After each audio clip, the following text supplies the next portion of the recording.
Hey everyone, Brent Hodgkins here from the band IO. I've just written a new song and typed it up quickly, and thought I'd just film the process and bring you in behind the scenes of recording a demo. So I'm just going to do a quick recording of it today to show the guys in the band, and thought I'd let you in to watch the process and see how I do things. It will be pretty quick, hopefully, but having said that, it's like it's a rock song and it's going to require electric guitars, bass guitar, drums, vocals, yeah,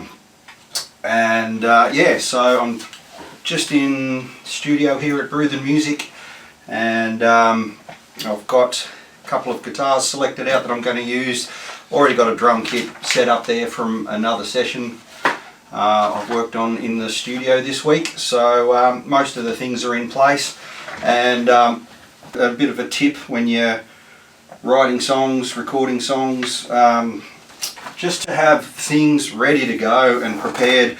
If you get an idea, you don't want it to feel like a chore to, you know, you want to make it as easy as it can be to get your idea down quickly. So typically I always have guitars out in, you know, different rooms ready to go. If an idea comes, I can just grab a guitar and work on it.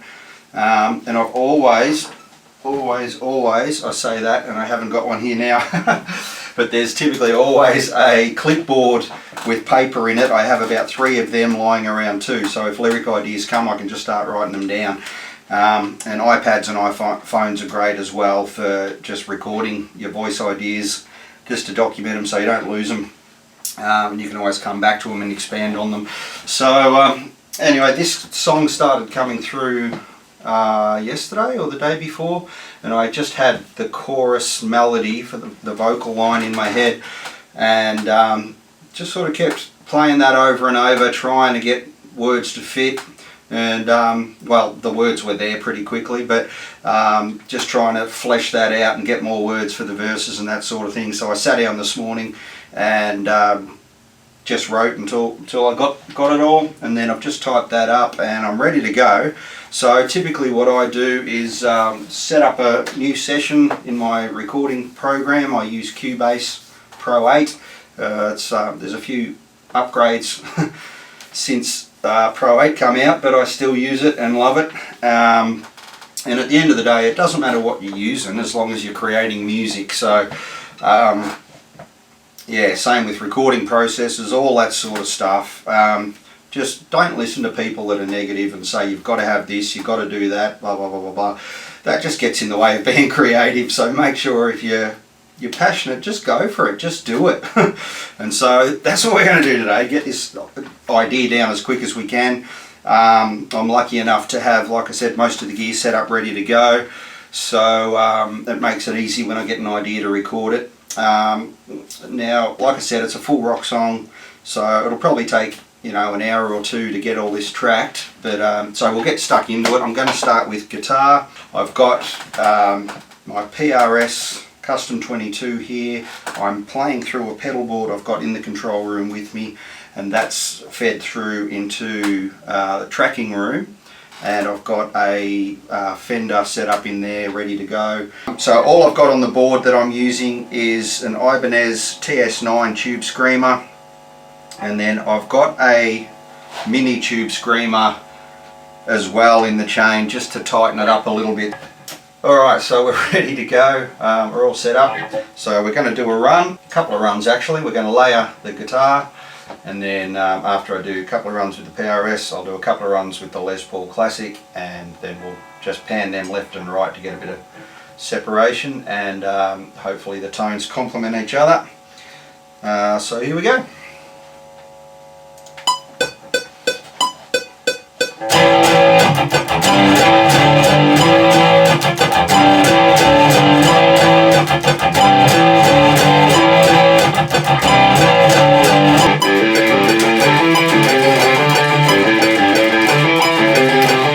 Just a pasty.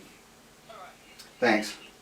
Yeah, ta, right. So now we'll have a look at tracking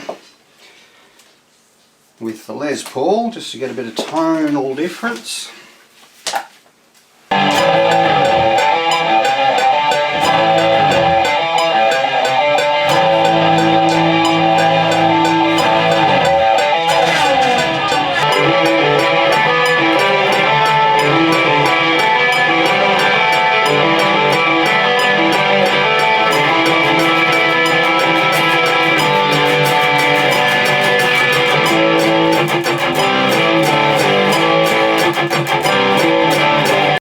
Okay, so guitar tracks are done. We've done 2 takes with the PRS, which I panned right, 2 takes with the Gibson Les Paul, panned left, and we're sounding pretty tough. Nothing's overly distorted, like the guitars are really just an overdrive crunch with the Ibanez Tube Screamer TS9 for the main gain, and then the Tube Screamer Mini, which the gain's actually turned off, so but it's still just engaging that pedal, tightens the sound up a bit, gives it a bit more high-end clarity so it cuts through. So yeah, sounding pretty tough.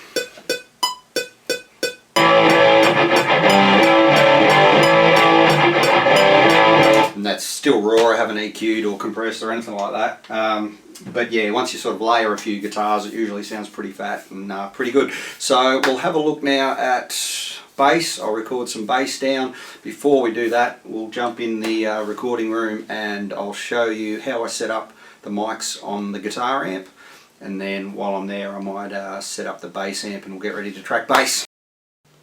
Okay, so here we are in the live room. I've got the drum kit set up ready to go. I've stolen a microphone off there for the guitar rig. So next we'll set up the bass rig. I've got it, got the bass amp there ready to go, but we'll set it up with some mics and DI it and everything else. Before we do, we'll have a quick look at what's happening here. So I'm just using the Fender DeVille. Beautiful clean amp, and it's been hot rodded by my good mate Burn. So it's sounding great. What I've done is I've put 2 close mics on it. I've got a Shure SM57 in the center of the cone, so you can usually find where the speaker is just by pressing in the grill cloth, and you can find the edge of the speaker, so you might be able to kind of see around there. So what I typically do with the 57 is go for the center of the speaker just by feeling around, finding the diameter and then going for the center. And then I've used a Sennheiser MD421 on the side, the edge of the cone where the signal isn't as bright, and these are great for picking up a bit more of the bass in the guitar sound, a bit more of the low end. So I love that combination. And then here we've got a trusty Neumann U87, and that's set back about 2.5 feet from the guitar amp, and that's just to capture a bit of the room sound and a bit of the tone further out. If you close mic everything, it can sound a little bit, I don't know, stagnant, I suppose. You don't get the feel of the room, so I usually track with a 3rd mic back like that, and so that's how we did that. Alright, so I'm just going to set up the bass amp quickly. Okay, we're back about a minute later, and what I've done here is similar kind of technique. We've got the MD421 on the center of the speaker cone there. I've got the Neumann U87 set back about 2 feet from the cab just to grab some ambience, room ambience, and we're also running a DI, a direct out straight from the amp head here. And so that's going to be our recording rig, and we'll move back into the control room.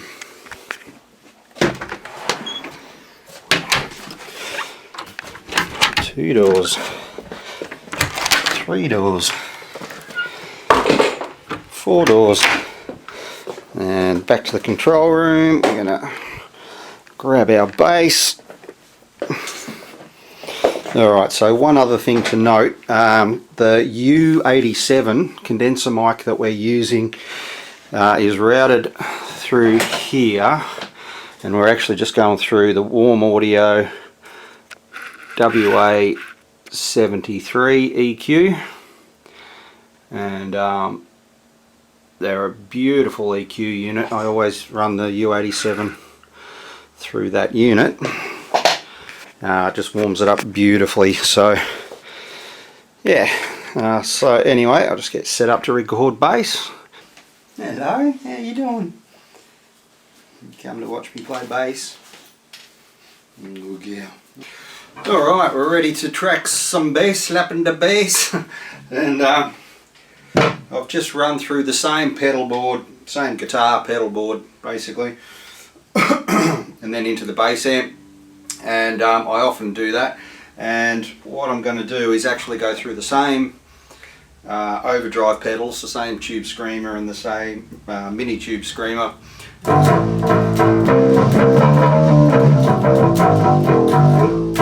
Just get a bit of crunch on the bass.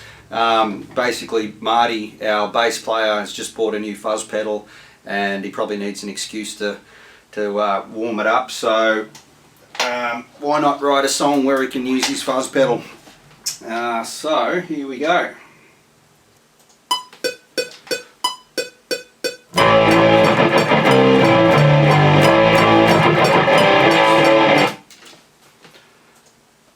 I'll never get it right.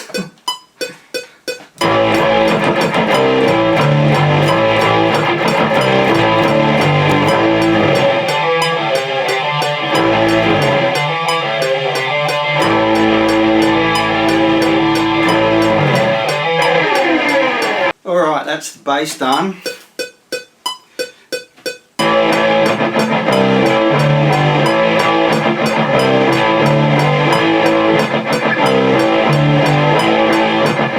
Of course it's not mixed yet, so it's all a bit raw, but yeah, I think it's tracking okay. I was working it out on the spot. When I demo a song, I typically have sussed it out with guitar, fleshed it out, writing the lyrics, so I know what I'm going to do on guitar usually, but I've never, until I get in here to track it, I haven't touched the bass or drums, and that's just how it goes. So you sort of figure out as you go. Bass isn't so bad because it's typically just following the root notes of the guitar line anyway, and you're sort of thinking ahead with the drums as to, you know, what you're sort of going to accent, or you know how the beat's going to go. So yeah, hopefully that's all good. What I might do now is jump in the vocal booth, put the vocals down, just so that'll help me track and keep on track with the drums as to where I'm at with the structure of the song. So we'll have a look at that now. Alright, moment of truth. This might be my undoing. The video might end here because I haven't learnt it yet. So I'm reading off the pages anyway, but I've only been singing it in falsetto, kind of under my breath, so I don't even know if I can sing it full range. It's probably too high for me, but we'll soon find out. So I've just bought the U87 back that we had on the bass and the guitar as well for the room mic, because it's just a lovely mic, and it's my preferred vocal mic for male vocals at least. I use a tube vocal mic for or a tube condenser mic for female vocals. Is a bit warmer and works really well with female voices, but I love the FET condenser for male vocals and love it on my voice. So we'll be using that, and I love you microphone, and yeah, let's see what happens. Alright, here goes. I've just got it on a loop and we're going to give it a go. You're so far away, so far you'll never go back again. You choose another way, never gonna go back, never gonna pretend. And fuck.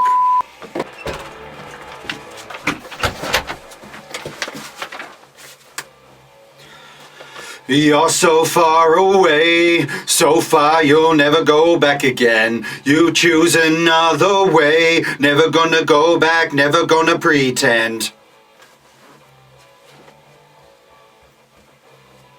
Alright, so just finished vocals. That was a bit of an arduous task, very high, and I just really hadn't practiced it, so straight off the bat it took a lot of goes to get my head around the phrasing and all of that. And I ended up doing some vocals, some harmony vocals as well, all the way through, so that helped sort of strengthen it a bit with the strength I lacked in the higher vocal. So yeah, now we're up to drums. We're just going to take a look at the drum kit and what we're doing here.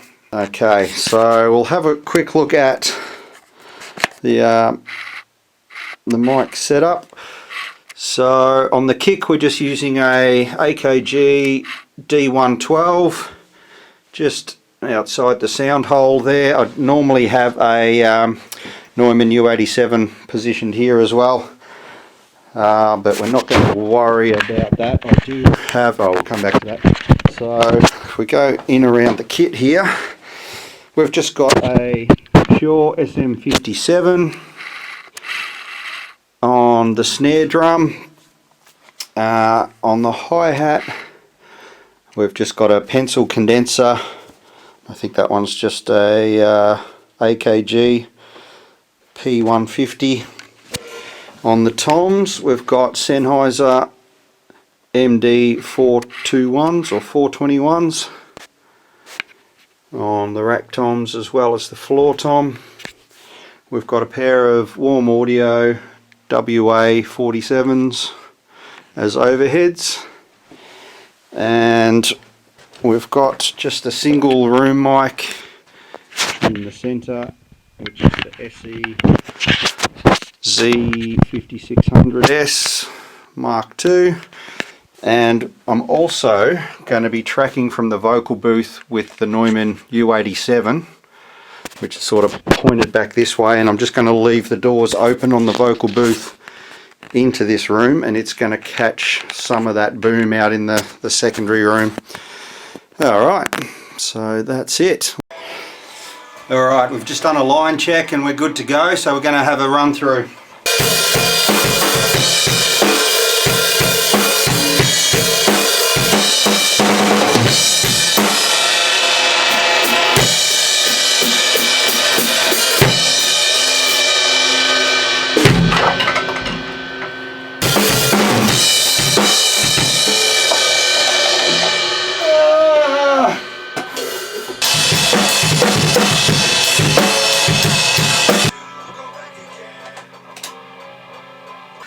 Well, I don't know what to tell you folks.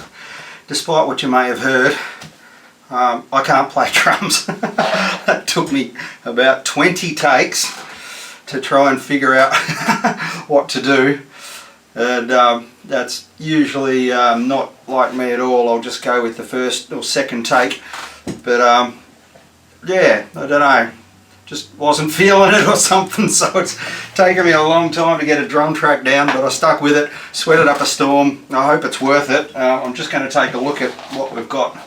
Alright, I'm just going to spare you the pain. I'm going to go through the last couple of drum takes and see which one's the best, and I'll be back. Alright, so you may notice I've changed a tyre. I've actually time warped about a week into the future. What has happened? So firstly, thank you for sticking around and watching the video up until this point.